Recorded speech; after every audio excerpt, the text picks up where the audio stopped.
Magandang araw po sa lahat, mga katoto, mga kapulido. Ngayong September 2, 2024, ipagpaumanhin po ninyo na halos isang buwan hindi nakapag-upload sa dahilang marami po ang mga bagay na inasikaso para sa iba't ibang mga gampanin sa buhay. Ang paksa na gusto kong ibahagi po sa lahat, bago po ang lahat, nais kong i-request na paki-share po, mag-like at mag-subscribe po sa aking YouTube channel. Uulitin ko pong sabihin ang ating paksa. Pinamagatan ito na meron bang Antikristo o bulaang Kristo sa Pilipinas? Dito po sa bansang Pilipinas ay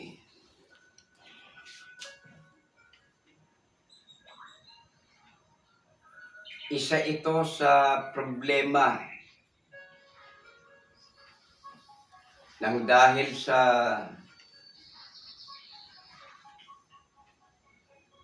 merong isang tao na nagsasabing siya ay appointed son of God. Subalit sa panahong ito ay nahaharap sa maraming mga reklamo ng gobyerno dahil sa hindi naaayon sa batas, lalo na po sa kautusan ng ating Panginoon. Ito ay laganap, ang pangkating ito ay laganap. Milyon ang napaniwala at isa rin ito sa ginagamit ng mga bumabatikos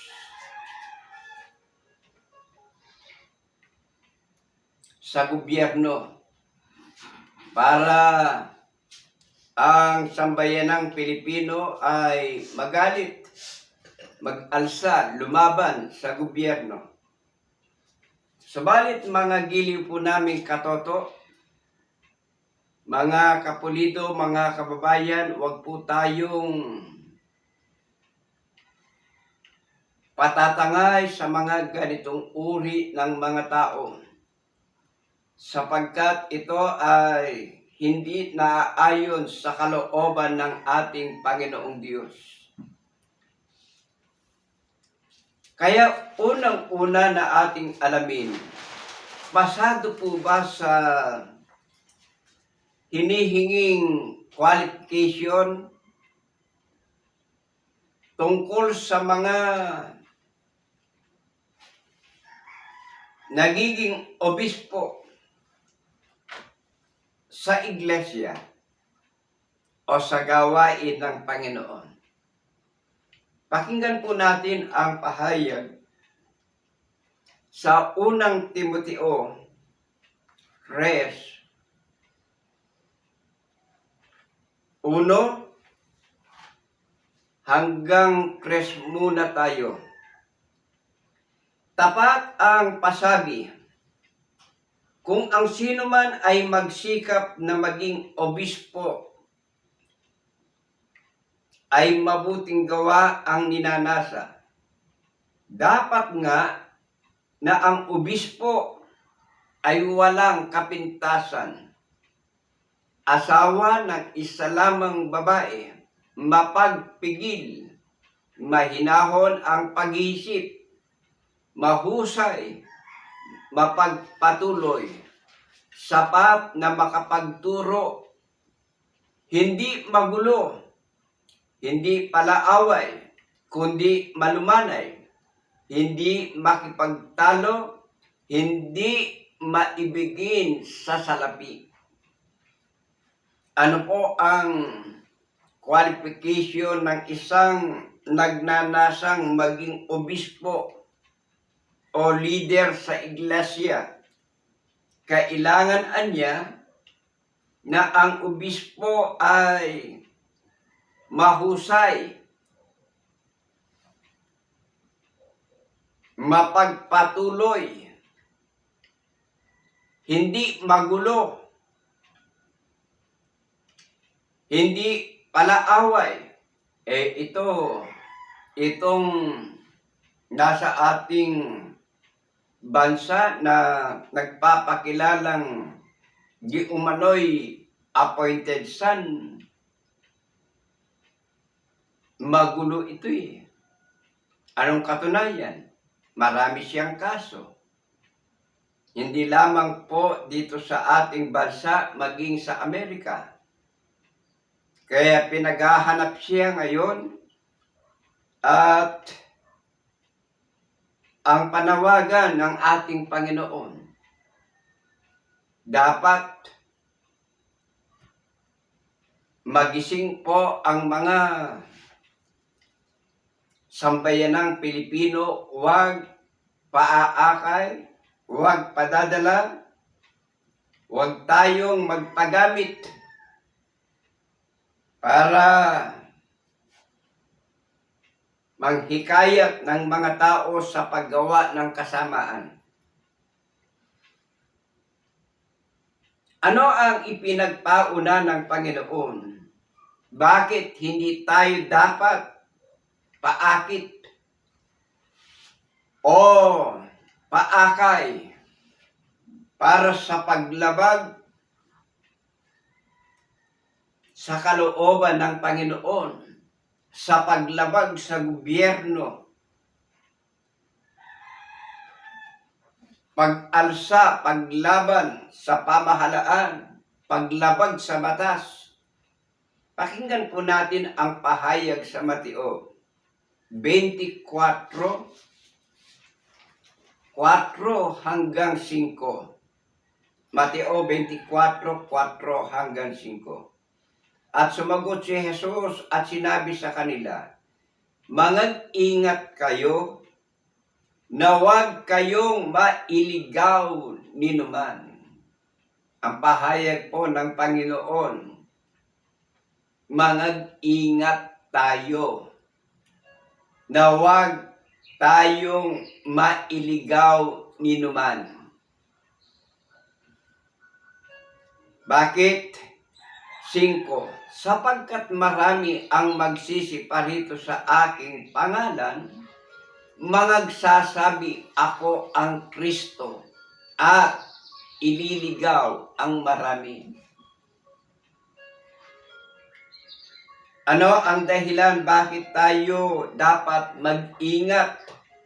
Sapagkat marami ang magsisiparito sa kanyang pangalan na mangagsasabi, "Ako ang Kristo," at ililigaw ang marami.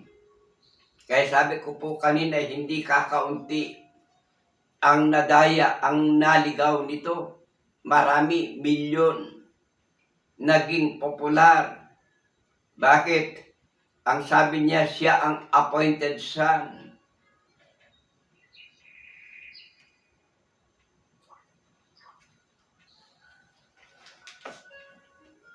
Dahil sa nakamit ng taong ito na isang bulaang mangangaral, naging kilala sa ating bansa, naging malakas sa mga nagdaang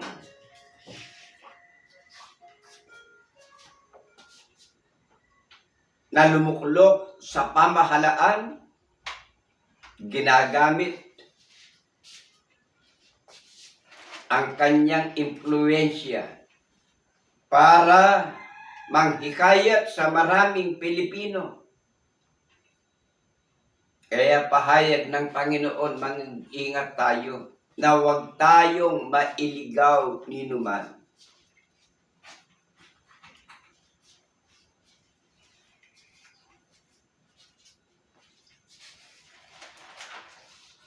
Bakit ano po ba ang kabilin-bilinan ng ating Panginoon? Bakit tayo dapat mag-ingat? Bakit kailangan huwag tayong susunod, huwag tayong paaakay sa mga ganitong tao? Pakinggan po natin sa Roma 13:1.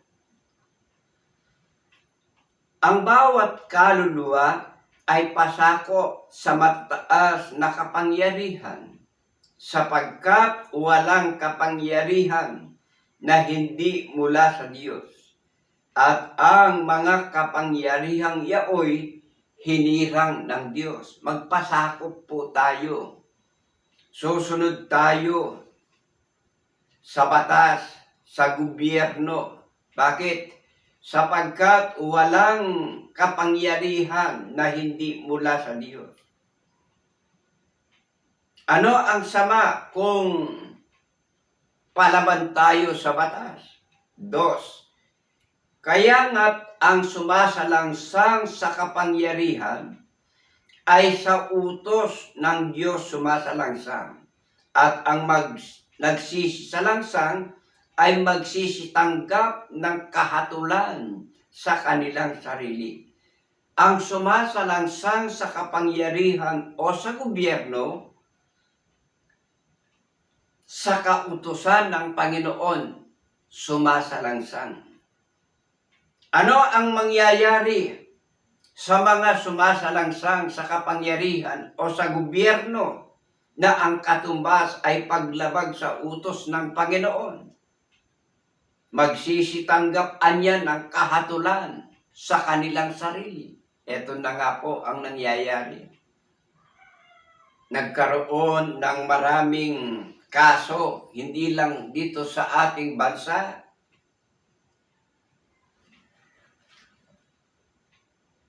Kaya nga mag-ingat po tayo. Bakit mo nagkaroon ng gobyerno? Bakit pagka sumasalangsang tayo sa batas, ang katumbas pagsalangsang sa utos ng Panginoon? Pakinggan po natin ang pahayag sa 13:3 ng Roma.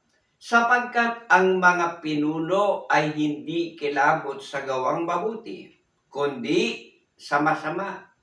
At ibig mo bagang mawala ng takot sa may kapangyarihan? Gawin mo ang mabuti at magkakamit ka ng kapurihan sa Kanya. Para hindi ka matakot sa batas, sa gobyerno, gumawa ka ng mabuti. Ayun, nagtatago. Bakit? Natatakot, ayaw kumarap. 4. Sapagkat si ministro ng Diyos sa ikagagaling mo, datapwat kung ginagawa mo ang masama, ay matakot ka. Eto na nga, takot gumawa ng masama. Hindi pasado sa pamantayan ng Panginoon. Anong katunayan? Lumabag sa utos ng Panginoon. Sapagkat hindi walang kabuluhan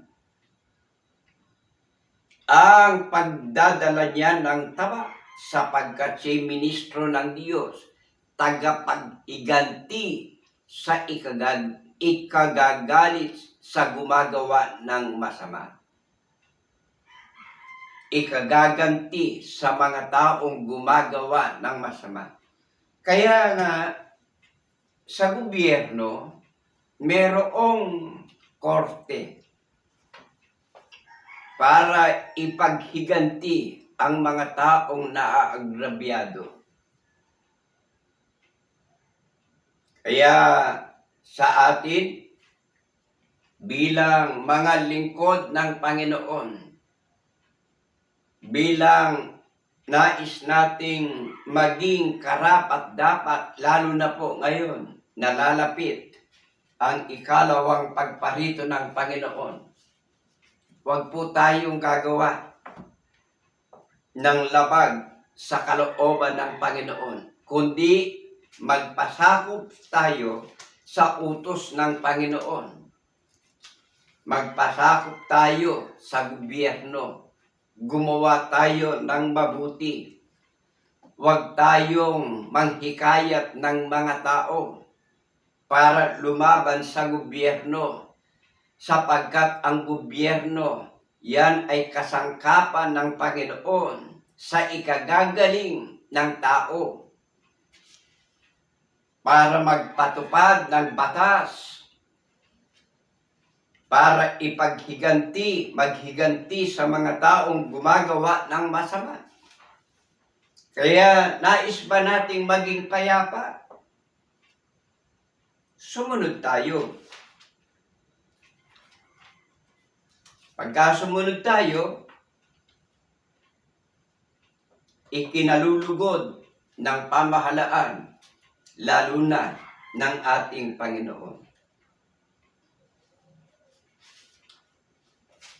Kaya anong panawagan ng Panginoon sa mga nadaya? Pakinggan po natin ang pahayag sa atin. Ano ang anyaya ng Panginoon? Anong kanyang panawagan? Sa lahat ng mga tao na nadaya ng mga bulaang tagapagturo, mga bulaang propeta, maging tayong mga Pilipino, mga kababayan nating mga nadaya, mga kababayan nating nagpapaakay, nagpapagamit para gumawa ng masama, lumaban sa gobyerno, nagiging sangkalan, nagiging dahilan itong nagpapakilalang appointed son. Ano ang panawagan ng Panginoon? Huling talata na aking babasahin, ang nasa Apokalipsis 18:4. At narinig ko ang ibang tinig na mula sa langit na nagsasabi, mangagsilabas kayo sa kanyang bayan ko, upang huwag kayong mangaramay sa kanyang mga kasalanan, at huwag kayong magsitanggap ng kanyang mga salot. Huwag na nating paniwalaan. Lumabas, lalo na yung mga nadaya niya, yung mga nalinlang niya. Lumabas. Hindi sa Diyos po yan. Bakit pinalalabas ng Panginoon ang mga taong nadaya niya? Upang huwag kayong magsitanggap ng kanyang mga salot. Kaya mga giliw po naming katoto, mga taga-subaybay, nawa idalangin natin sa Panginoon, mabuksan ang kaisipan ng maraming kababayan nating Pilipino, huwag paaakay, huwag padadala. Sumunod tayo sa batas, huwag tayong gagawa ng masama. Gawin natin ang kalooban ng Panginoon. Inuulit ko, request ko po, mag-subscribe po tayo, pakishare po natin itong mensahe sa ating mga kapwa para makatulong po tayo na maliwanagan ang maraming Pilipino. Sa Diyos po ang lahat ng kapurihan. Maraming salamat po.